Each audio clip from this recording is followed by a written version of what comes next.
Hey everyone, Reid Henrichs with Valor. What we're going to talk about in this video is Joe Biden's proposed executive actions on firearms. Let's go ahead and get started.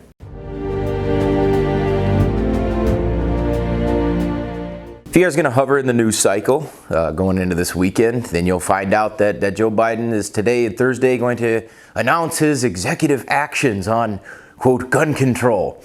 Let me explain the difference between executive action and an executive order. Executive order modifies an already existing law. It has some kind of validity, but constitutionally not so much. An executive action is simply running your mouth. That's for JJ right there.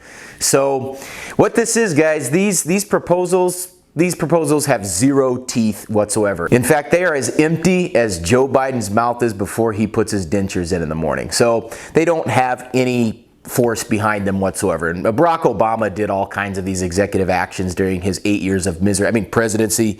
And the thing is like people are going to get keyed up about this because of what these ideas are. So before we let the emotions run high and before we get too keyed up about stuff, I'm going to go through each one of these proposals and then tell you what they really mean and what the intent is behind these. So before I get to my first point, I do want you to understand, guys, that Joe Biden can't even control what ends up in his pants several times throughout the day, let alone what firearms end up in the hands of American citizens. So this is not something to get keyed up over. He can talk about, it's the same thing as when the reporter asks him, what's your favorite flavor of ice cream, Joe? It's him running, it's just him talking. It's just him elaborating on something that's irrelevant. He's talking about his opinions on firearms. It doesn't mean anything. So he's going to get out there. The cameras are all going to be there. CNN's going to be there. ABC, all the news organizations, they're all going to be there, and they're all going to pat him on the back and stroke his ego, and everybody's going to be excited because he's finally a president that's going to bypass Congress. First of all, it's not a good thing. If you really want to do laws, you should consult the legislative branch, which the legislative branch is doing its job right now, especially in the Senate. So because he can't do any of that, he's going to talk tough for his little base, well, real and imagined in his eyes. So what he's going to do is he's going to do a lot of puffing up. He's going to do a lot of posturing in front of the cameras about things that he really thinks should be done. And the first one of those things is he's going to talk about making owners of ghost guns register them and do a background check. But what is a ghost gun? Well, see, Democrats and people that want gun control, they really don't know what that is. What they are referring to is an 80% lower, which the Bureau of Alcohol, Tobacco, and Firearms and Explosives has deemed completely acceptable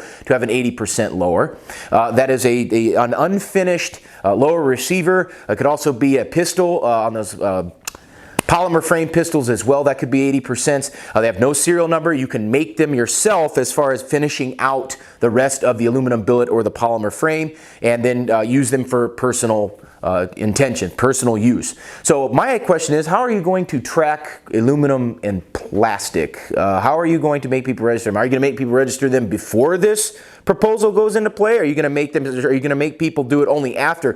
Unenforceable. It's a lot of fluff. It's a lot of feel-good stuff out there. But I have a question for you. How many unfinished or how many 80% lowers firearms? How many firearms that are used in crimes are in fact ghost guns? How many of those are actually happening? Well, here's the reality, guys, is that there are literally twice as many people in this country killed from hammers and fists than there are with rifles of any type. So I don't know why this matters in any way, shape, or form. I don't know what you're 126 times more likely to die from an unintentional fall than you are with an intentional use of a rifle. So, and that's by the CDC and the FBI.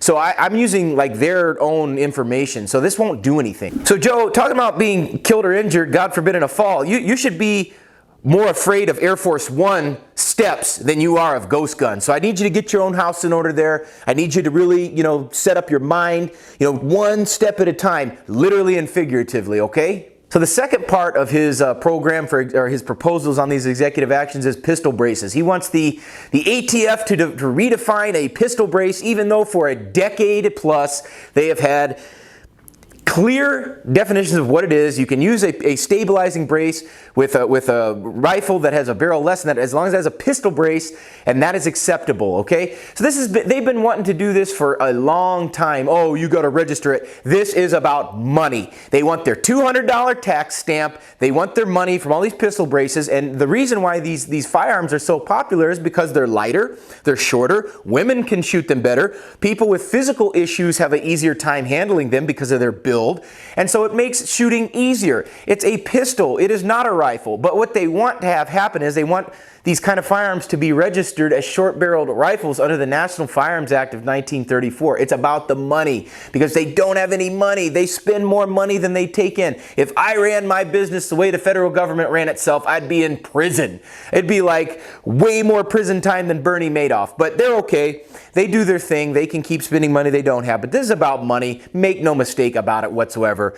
Short-barreled rifles or pistols, rifles with pistol braces as the buttstock, they don't get used in crimes. Look up the FBI statistics. It's all right there. You can easily go to the FBI Uniform Crime Report and figure out that these firearms are not used in crimes. They're not used in crimes.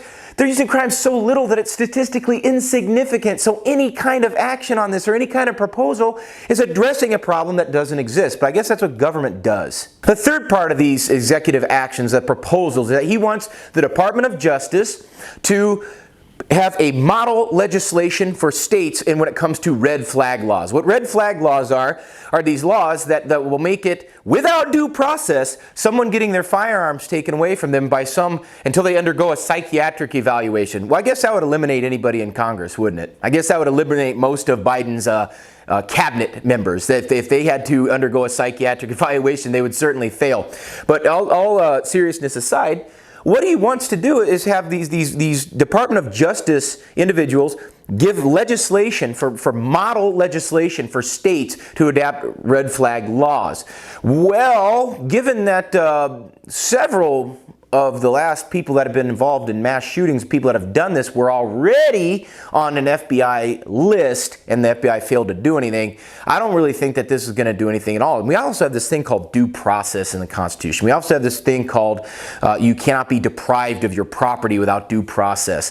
In other words, that we have rights that government can't just arbitrarily take away because somebody gets a bad feeling about some guy.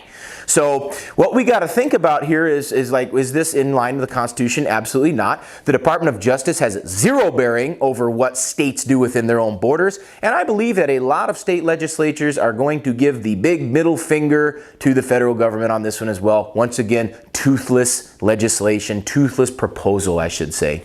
The fourth part of this is that they want the Department of Justice to file an annual report on firearms tracking. Well, guys, you don't need to go far because your own Bureau of Alcohol, Tobacco, and Firearms was involved in firearms trafficking in the early 2000s and 2010s when they directed FFL dealers to sell guns to cartel members. So if you want to file a report, then all you need to do is look at your own house. All you need to do is look at your own agencies who are directly involved in firearms trafficking, especially to Mexico. So that problem's solved, and it's going to stay solved. And of course, the piece de la resistance, the best part of his proposal, is that Joe Biden is going to install a new director of the Bureau of Alcohol, Tobacco, and Firearms. And this wonderful American patriot's name is called David Chipman.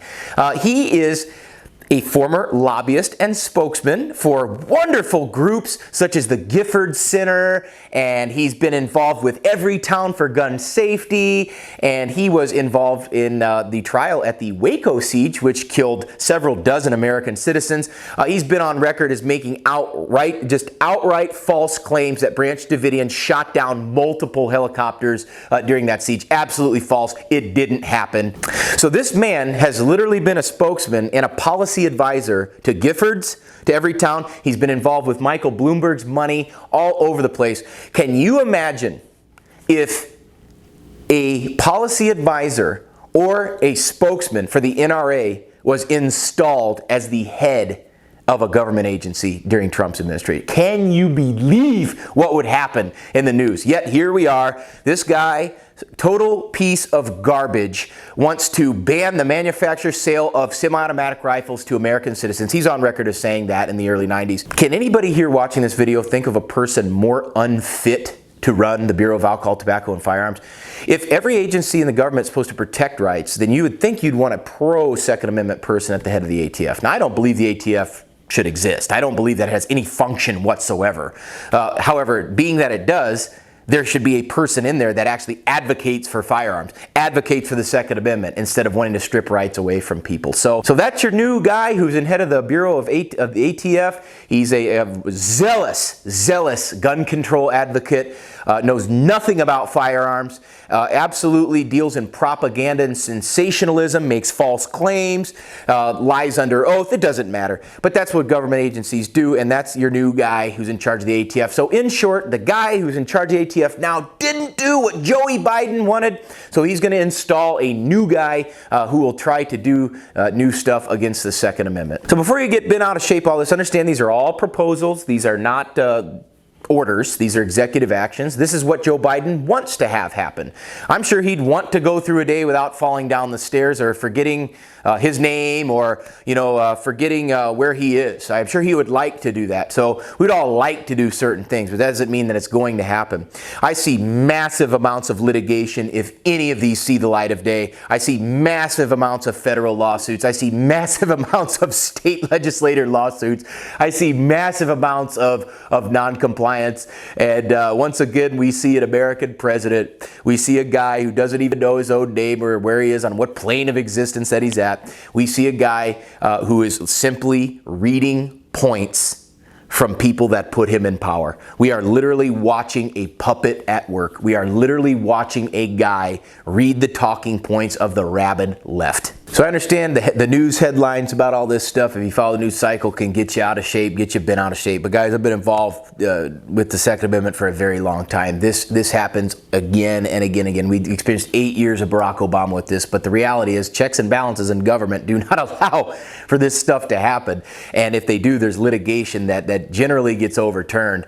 And even if that's not the case, you are the last line against tyranny. You are the last check. You people watching this video, you're going to share this video with other people. You're the last check and balance against tyranny. So make sure your guns are clean, lubricated, and zeroed.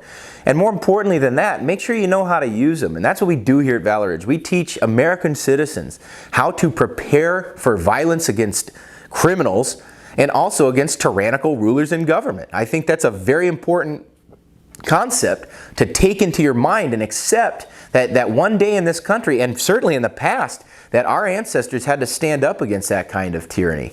And what happened to our ancestors in the past may happen to us in the present and future. So get your stuff in order, get your fitness under control, get your proficiency at arms under control. I'm not out here to sell classes. My schedule's already mostly sold out for the year. And I don't care whether you train with us or a quality organization like Combat Shooting and Tactics down in Texas. There's plenty of good outfits out there you can train with, and I would advocate that you do that. Advocate for yourself. Advocate for your own proficiency, and more importantly than that, advocate for this nation and its values of limited government and individual liberty. If you found the information in the video helpful, subscribe to the channel, follow me on Facebook. That link is down below. If you want to get some training on your firearms, come out to Valor Ridge and we can help you. This is Reid Henrichs of Valor Ridge reminding you, the lessons that we learn, written on the tombstones of others. We'll see you on the ridge.